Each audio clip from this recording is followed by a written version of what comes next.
Bienvenidos a Aparte Rey, un espacio para la reflexión filosófica. En el mes de marzo, Aparte Rey publicó su número 44. Traemos a sus pantallas las nuevas propuestas y retos que aquí se presentan. En esta nueva entrega encontramos una gran variedad de trabajos, artículos que recorren la historia de la filosofía y la ciencia, ensayos que analizan el nuevo medio de comunicación y de relación que es Internet y evalúan determinadas consecuencias respecto a la identidad. Hay también singulares trabajos que examinan las imágenes turísticas de las ciudades que ofrecen las guías, reseñas de libros y películas, así como una interesante exposición de la enseñanza de la filosofía en Marruecos. La mayoría de los artículos dejan entrever una preocupación que ha sido una constante en la historia del pensamiento, un tema de permanente interés para el ser humano que tiene que ver con su propia condición y quizá con el eterno esfuerzo de escapar, si acaso, de esta condición. Se podría proponer de muchos modos. Podemos hacernos mejores pensando. Conseguimos escapar del lado oscuro del mal, de la guerra, de la destrucción usando la razón. Y si es así, ¿cómo hemos permitido Hiroshima, Ruanda, los Balcanes, Irak? ¿Cómo es que seguimos desayunando, viendo muerte, miseria, hambre y desesperanza? Desde luego, la filosofía del siglo XX no ha podido sustraerse a los terribles acontecimientos históricos que la humanidad produjo y padeció en este periodo.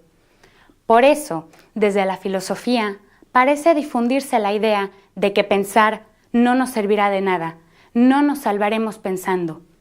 Heidegger y toda la corriente metafísica que desde él se abre, o mejor se cierra, nos aconseja hacer poesía. Wittgenstein comprende que los problemas de la vida no se resolverán pensando y que sería mejor callar. A partir de este último número, proponemos una nueva sección de retratos de los grandes pensadores de todos los tiempos, donde seleccionamos caprichosamente algunos datos, imágenes, citas y obras que pudieran retratar al filósofo elegido, para lo cual solo mantendremos constante la idea de filosofía de cada autor. En el número de marzo, nuestro pensador es Gilles Deleuze, francés postestructuralista que se quitó la vida en el año 1995.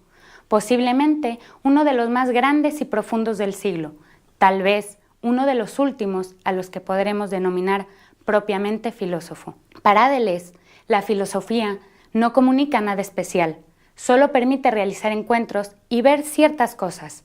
Sirve como los lentes de Spinoza. Si ves algo, adelante, si no, tíralos y coge otros. En la filosofía no hay nada que comprender. Ella no preexiste ni conduce a ninguna prescripción. La filosofía es una relación física con los demás y la invención de un estilo de vida.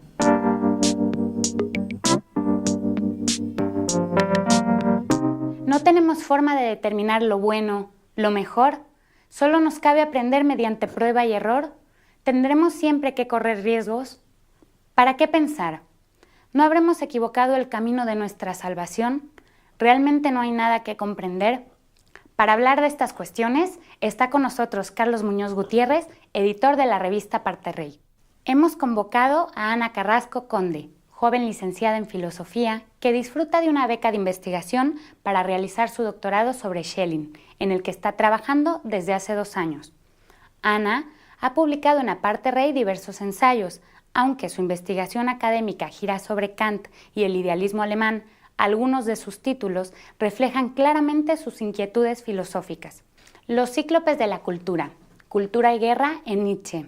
Los bucles de lo grotesco, una reflexión estética sobre el teatro del absurdo como respuesta al holocausto nazi. Cabe Canem, estudios sobre una deriva conceptual, del monstruo a otro a través de la literatura.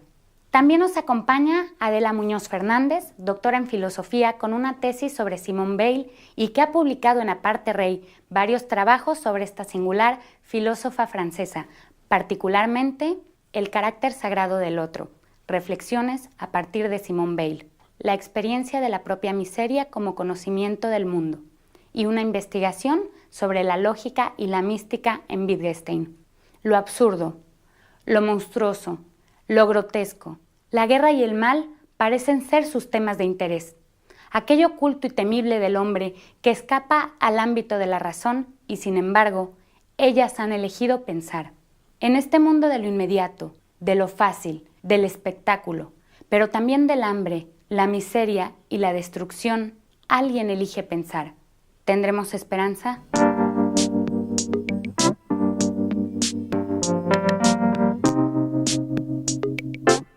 ¿Tendremos esperanza? ¿Nos salvará pensar? Muchas gracias por estar hoy con nosotros, Ana, Adela. Vosotras habéis elegido pensar, lo cual en estos tiempos parece bastante singular, cuando menos, ¿no? ¿Cómo, Ana, se te ocurrió estudiar filosofía? ¿Qué esperabas un poco, o qué esperas que puedas aportar al mundo de la filosofía? ¿Qué tipo de canales crees que puedes mover para, no sé si salvarnos o, bueno, por lo menos para pensar y para... Siempre podemos sacar aquello que decía Hölderlin, ¿no? De ¿para qué poetas en tiempo indigente? Lo parafraseamos y llevamos a la pregunta de ¿para qué filósofos en tiempo indigente? ¿No?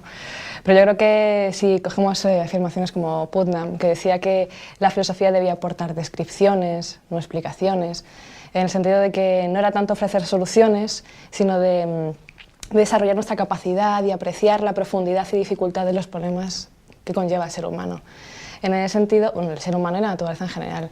En ese sentido, la filosofía ofrece un pensamiento global frente a otras ciencias que van a lo particular y además el hecho de que sea una visión global o una visión crítica conlleva también la idea de que no progrese, ¿no? Nunca se ha conocido a ningún filósofo que haya descubierto algo. Entonces, si yo puedo aportar algo a la filosofía, evidentemente no voy a descubrir nada o no voy a descubrir nada nuevo, pero sí creo que hay que estudiar y hay que analizar desde diferentes perspectivas y de esa visión crítica, de esa visión global de las cosas, ver las conexiones, los nexos, ver lo que chirría, ver exactamente cómo van las cosas para poder abordar la realidad, ir más allá de la representación de la Vorstellung alemana, ¿no? Para estudiar precisamente la presentación, para ver qué es lo que hay más allá de lo aparente, para poder discutir verdades que se consideran absolutas o las verdades de la sociedad de masas, de la publicidad. Siempre hay que ir más allá. Esta tradición un poco, que yo creo que es sobre la que vamos a estar trabajando hoy, ¿no? Esa tradición que viene del mundo griego, del dualismo entre lo aparente y lo esencial, entre, bueno, más modernamente entre el fenómeno y el nómeno. ¿Pensáis que se puede seguir manteniendo entre el bien y el mal, ¿no? Entre el lado oscuro y el lado iluminado? ¿Lo podemos seguir manteniendo? Adela, que tú has trabajado profundamente sobre Simone Weil, que tiene una biografía singular, ¿no? Una persona implicada en lo que hace, en lo que piensa. ¿Puede escapar de este dualismo o no? ¿O debemos mantener esta posición dualista del bien y el mal, de lo verdadero, lo falso, de lo aparente, lo esencial? Porque yo creo que en gran medida, no sé si no será este el problema de nuestro tiempo, ¿no? Bien, en el caso de Simone Weil, bueno, eso es una constante en su filosofía y aparte de una influencia platónica muy fuerte, que luego se va alimentando de otras influencias más, pues ya de los poetas épicos, de Homero, de las tragedias de Sófocles, y posteriormente, bueno, la última influencia es Marx, claramente, en Simone Weil, en el que ella también observa cierto dualismo, ¿no?, en el marxismo. Y en el caso de Simone Weil es una posición un tanto contradictoria, porque por una parte se podría afirmar que su filosofía es dualista, en tipo platónico. Lo que ocurre es que ella lo que analiza, bueno, por ejemplo en el tema del bien y el mal, que es el eje central de su filosofía, lo que analiza es la posibilidad del bien dentro del mal. Y me explico con esto. El tema fundamental de la filosofía Simone Weil, y que yo creo que es un punto de partida muy interesante, consiste no en dar por sentado que el bien es lo que hay en el mundo y que lo que nos debe asombrar es el mal, ¿no? O sea, lo asombroso no es que el ser humano sea cruel, porque eso ya partimos de la base. Partimos de la base de que el ser humano, su naturaleza, sigue a una necesidad que está imperante también en la naturaleza. Entonces, para Simone Weil el punto de partida es cómo es posible todavía el bien. Entonces, es cierto que es dualista porque sigue habiendo un bien y un mal, pero lo que ella intenta es explorar qué parte de bien hay dentro de este mal, que es el mundo. Entonces, para llegar a la conclusión que la filosofía parte de la extrañeza de la pregunta sobre el bien. O sea, es el bien lo que no debe asombrarnos, sino el mal. Porque no hay un límite, por ejemplo, para la crueldad en el ser humano. Realmente podríamos citar, bueno, Auschwitz es un paradigma de crueldad, digamos, del ser humano, otros muchos genocidios que hay actualmente. Y parece que lo que nos asombra es cómo es posible que el mal, o sea, que el ser humano llegue a esos límites de maldad, cuando el planteamiento de Simone Weil es decir, lo que nos debe asombrar es el bien, o sea, que todavía haya bien en el mundo. Ese es el punto de partida. Y eso es quizá lo que de alguna manera en tu trabajo, que efectivamente, bueno, nos muestras en un análisis, bueno, pues muy profundo, un poco ese asombro, ¿no?, del que nos habla Adela, pues en el arte, en el teatro del absurdo, después del Holocausto, después de Auschwitz. Y la idea entonces es pensar el bien, es decir, quiero decir, efectivamente, asombrarnos de que todavía hay bien. ¿Es por ahí un camino de salvación que podemos encontrar? Hombre, yo es que el tema de la dualidad, bien y mal, siempre me ha parecido un pequeño error. Y el origen de grandes catástrofes como el Holocausto nazi, como Hiroshima, como Auschwitz, en el sentido de que ¿de dónde surge exactamente separar bien y mal?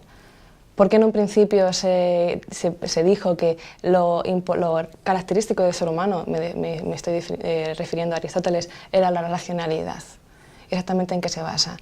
Todo el tema de distinto, todo el tema de características negativas fueron apartadas y no se tuvo en cuenta el tema del sustrato, ¿no? Que al fin y al cabo yo creo que es la pregunta de la filosofía, preguntar por ese sustrato o causa originario, se lo denomina Urgrund o Ungrund, fundamento originario o infundamento, que se puede remontar incluso hasta Sumeria, ¿no? Cuando hablaba de Mumu en Uma Elis, de ese caos originario en el que convergen bien y mal y se van separando, ¿no? Y cómo van surgiendo ambas cosas. Entonces, no es tanto la pregunta por el bien o la pregunta por el mal, sino cómo han ido separándose cuando en realidad están unidos. ¿Y qué es lo que ha producido esa separación? Porque quizá si se asumiera el carácter negativo del ser humano, esa crueldad, se podría tomar algún tipo no de solución, sino de medida, de saber que el hombre no siempre progresa hacia lo mejor, el hombre no va a llegar nunca a la idea del bien, al sol platónico, sino que tienen esa historia, ese mal guía de vivir con él, ¿no? Entonces, claro, la pregunta de Simone Weil por el bien y el no tiene mucho sentido, claro. Pero y el punto de lo sagrado, es decir, porque en gran medida el problema del bien y del mal, es decir, el problema de la teodicea, digamos, ¿no? Tiene un punto de arranque en pensar que hay un bien supremo, ¿no? Que lo pensaban los griegos, que lo continuó la tradición cristiana, y en el caso de Weil, efectivamente, ella se mueve ofreciéndonos una posible salida en este mundo de lo sagrado, pero no sé si es un mundo de lo sagrado trascendental o que efectivamente sea los dioses los sagrados. ¿Qué es lo sagrado para Simone Weil? Bien, Simone Weil mantiene el punto de partida de la filosofía griega. Ella sí cree que hay un bien supremo. En ese sentido, pues continúa esa tradición griega, que en su caso a mí me parece que es, bueno, ella lo llama el bien absoluto, la justicia, un cierto sentido de la verdad. O sea, son valores. Ha sido una constante en la historia del pensamiento, un tema de permanente interés para el ser humano, que tiene que ver con su propia condición y quizá con el eterno esfuerzo de escapar, si acaso, de esta condición. Se podría proponer de muchos modos. Podemos hacernos mejores pensando. Conseguimos escapar del lado oscuro del mal, que es Internet, y evalúan determinadas consecuencias respecto a la identidad. Hay también singulares trabajos que examinan las imágenes turísticas de las ciudades que ofrecen las guías, reseñas de libros y películas, así como una interesante exposición de la enseñanza de la filosofía en Marruecos. La mayoría de los artículos dejan entrever una preocupación